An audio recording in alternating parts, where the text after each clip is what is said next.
So now we have public schools. Years later, we get public schools, and everybody's on the same thing, and everybody's got to learn whatever the government tries to teach us.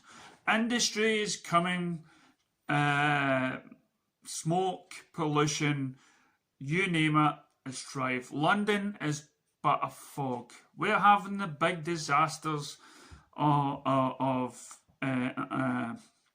pollution everywhere, diseases, pandemics, people turning ill, getting the sewage work into place,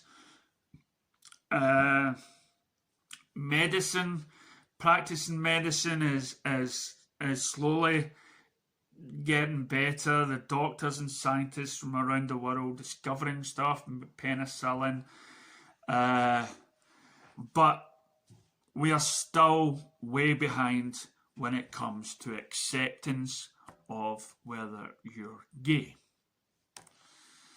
In the past, being gay was fine. The Romans enjoyed it. The Romans seemed to enjoy everything from incest to, listen, if it makes you happy, so be it. But then again, Christianity came in and said, no, that is wrong to be gay. People were sent to asylums because of it. War has broken out. War and all over the place, from the north of America fighting the south to fight slavery, and then fighting, of course, there was also that fight trying to get their independence from Britain, and we have World War One.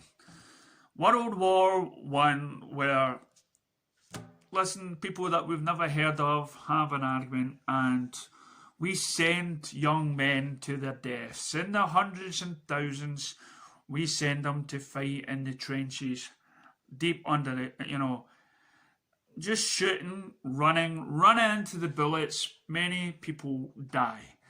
And you think that would be the end of it, but no. Up comes the Second World War. And guess what happens? Well, it seems to be, we tried to get America involved. They went, no, that's the Eastern problems. We get the Nazis that somehow Hitler believes in aliens and believes in the holy books, because he's on the search for ancient artifacts that could pose, like the Ark. I'm not just talking about an Indiana Jones film. No, these sort of stuffs did happen. There were people looking and building UFOs and everything else. He wanted dominance. He wanted to build his own religion. He believed that the big blonde-headed people were right. And if you weren't a Nazi, then you were wrong. If you were Jewish, those people that believed they killed Jesus, you were condemned to torture and death and put in one of the Auschwitz camps. And then, so who is going to win the war? Americans believed it was them when they finally came into it. And we had that big famous D-Day landings where they all went onto their boats and reached the beaches of Normandy and so forth. Was it the Americans that turned the tide of war? No. It was one man that was ingenious. One gay man, in fact, who broke the Enigma code. And he broke it, and then once he broke it, once you could understand what the enemy was saying, what happens next?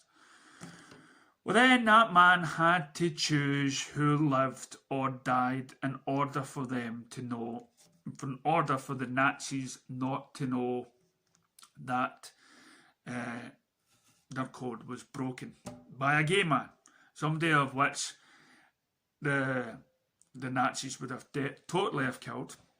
And if you were handicapped or gay or whatnot, you would have been stoned to death. Now, with this man making a sacrifice and knowing that he was putting a lot of his own fellow British soldiers to death by making sure that he chose correctly how to turn the war how to sacrifice his own people in order for the Nazis not to. How did they reward this gay man? Well, of course, being gay wasn't right. He was never celebrated and was basically told to go to therapy, get electric shock treatments, take drugs, because gay was not right. We still live in a world today that in some countries you are attacked. We have national gay parades stuff. We have in today's world so many genres of sex. Some people that were straight are still finding it uneasy because they believe that because we are all open to different experiences now, that again you blame society for creating these people. And I went, no, you got it all wrong. There is DNA. This is the way we're structured to make. Most people that had these different feelings of cross-dressing or acting different as far as what they considered to be the norm would be put in asylums. And that's exactly what happened for many people. And then, of course, what happened years later after World War II, when we suddenly look to the world and we see famine and people starving, and then the AIDS pandemic, the so-called gay disease that was somehow passed about, which wasn't really. And of course, religious churches would say that is God telling you that you are wrong. Well, somehow we've still managed to go by the church and say, bugger you. Well, not like that, of course, not unless you like it. And it's just, no, we are open to everybody now. You can't, and singers like my man, Freddie Mercury, died before its time. The 70s, the 60s was all about free love, peace. In America, we had that crazy time. John F. Kennedy gets shot, Robert Kennedy gets shot, Malcolm X, and Martin Luther King.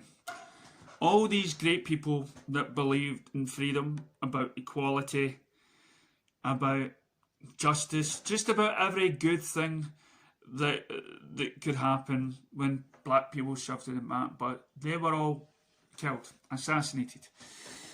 John F. Kennedy, that's I've often spoke about. All these people were shot in mysterious, circumstances. The world was definitely crazy. And what did the people do? The people rose up.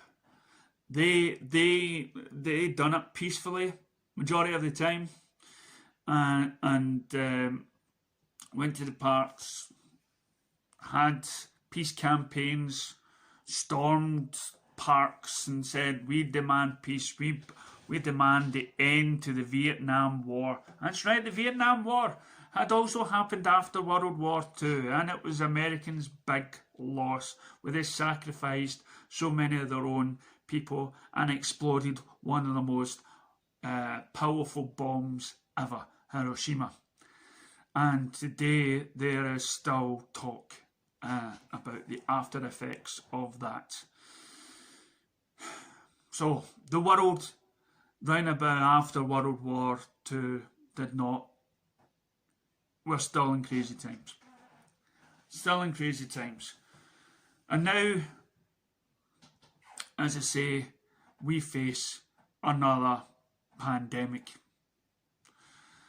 Another pandemic where we are locked in our homes by the so-called word. There's theories that contradict the way what we should live.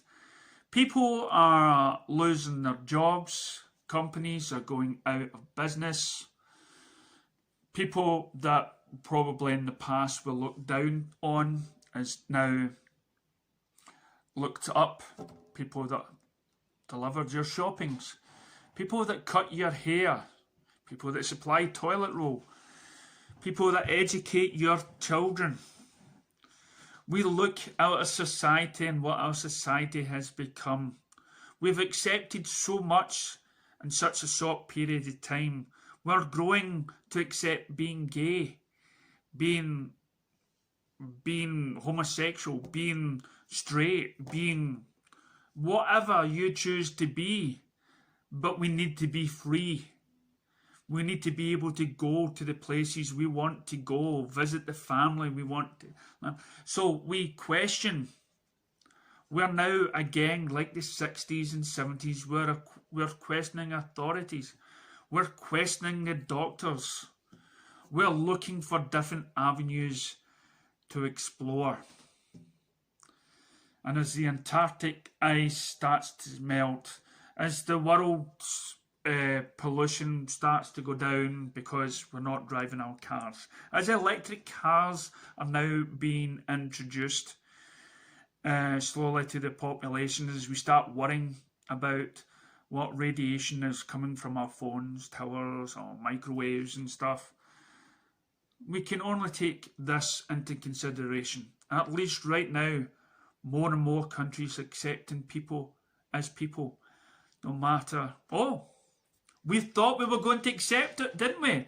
But then Black Lives Matter happened right after, again, a white policeman attacks a black man. As the President of America has basically said, hey, listen, white people are still the best people, as he ticks okay to white supremacists, as people start knocking down barricades, killing 3 people in the Senate because they didn't get the way they want. When freedom of speech is being questioned, as people are taken off YouTube for not obeying the rules that either is allowed to be said or not to be said. So really, are we still in the thrones of World War II? Are we still being controlled by the Nazis? Is mankind really still in the dark ages of a century ago? Should we start looking elsewhere for better answers and a better way of life? Or were they the cause of it all? Or are we the cause of our own demise? Are we still living in the past? Can we move on to the future? That's the story of us, isn't it? Or is it? Catch you next time.